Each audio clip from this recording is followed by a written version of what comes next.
So much, Senator. I have to say that the leadership that you're showing on this issue is so needed. I would agree fully with you that we are in need of fresh ideas and fresh approaches, because the current path, as you pointed out, has not led us to a situation in which many of the challenges that Iran poses, whether it's its own human rights record, which is quite abysmal, whether it is its support for organizations that use violence in the region, or the nuclear issue, we're not really making any headway. So I fully agree with you and very appreciative of the leadership that you've shown on this issue. The Senator will join us for a couple of minutes for a Q&A as well.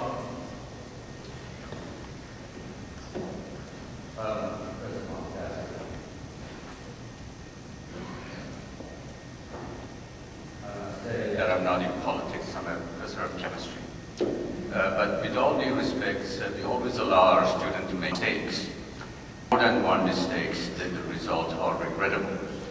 Now, for the last 6 or 7 years, I've been in Washington, and regrettably, we see a policy that has not checked with absolute failure. And the conclusion has been disastrous in the area. So I'm glad you are suggesting a new alternative. And the new alternative is dramatically different from what we've been doing in the past. And I always had this question, as a person who has immigrated in this country for 28 years, that why is it that we negotiate with mighty countries such as Russia simply because they have bombs, and China, and we neglect countries such as Syria, that are, and they can cause us loss. So that, and I congratulate. Well, very much appreciate. Not an easy arena, I think. And I really think, as I look back now on the last 7 years, that the administration came in with certain preconceptions. One is that there was going to be a preemptive on Iran.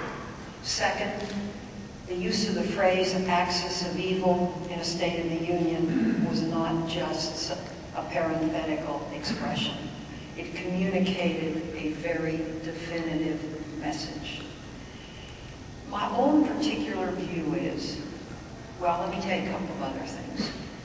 Then the administration put out something called the Nuclear Posture Review, which essentially changed our view of the strategic triad, which is a triad of balancing of weapons, which blurred the use between nuclear and conventional weapons.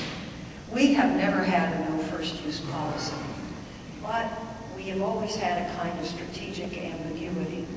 But then they put out a statement that we would actually countenance a first use of nuclear weapons should somebody threaten the United States with chemical or biological weapons.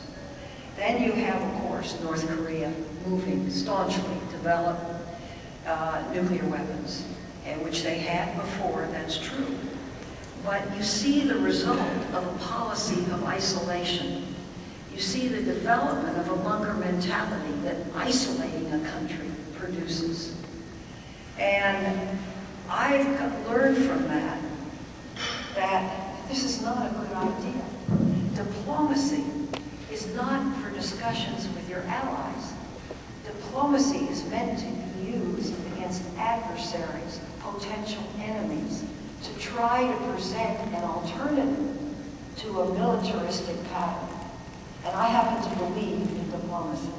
I happen to believe in sitting down with people and discussing problems. I might not like what they say. They might not like what I say.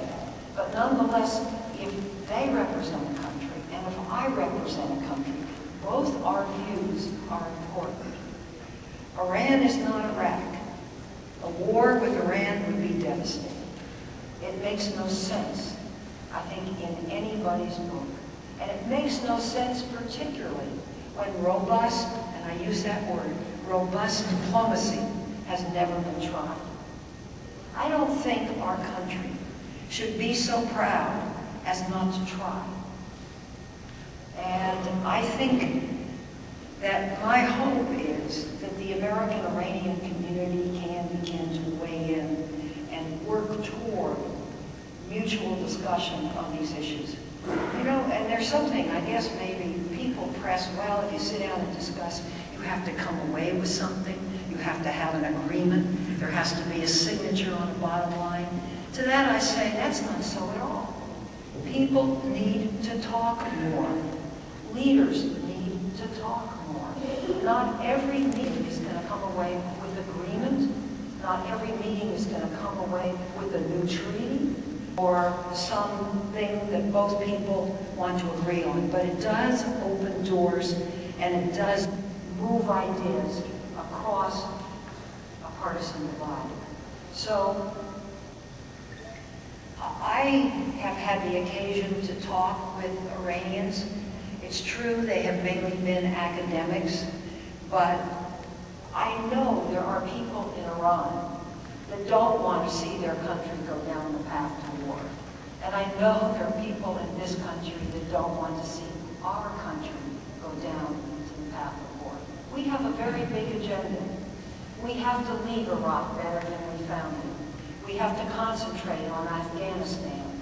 Many of us are very concerned about Pakistan and the vulnerability of nuclear weapons in Pakistan. We have to complete the agreement with the North Koreans and see that they do not continue to enrich materials to produce new nuclear weapons.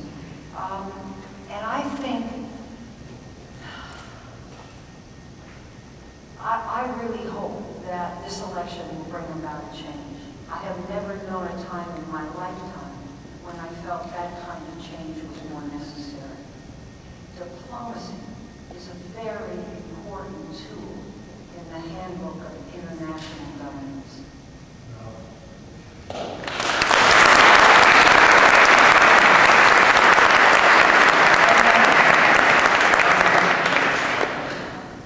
Senator, I wanted to thank you and commend you and support you for the leadership role that you're taking in this arena to give attention to diplomacy and pursue the other track, which would be the only win-win track that exists. And I'm sure I'm not alone in this. I'm an Iranian American, and I've talked to and have contact with Iranian Americans of various degrees of attitudes towards the Islamic Republic. They're all in this with you and behind leaders like you, because this is the only way to go.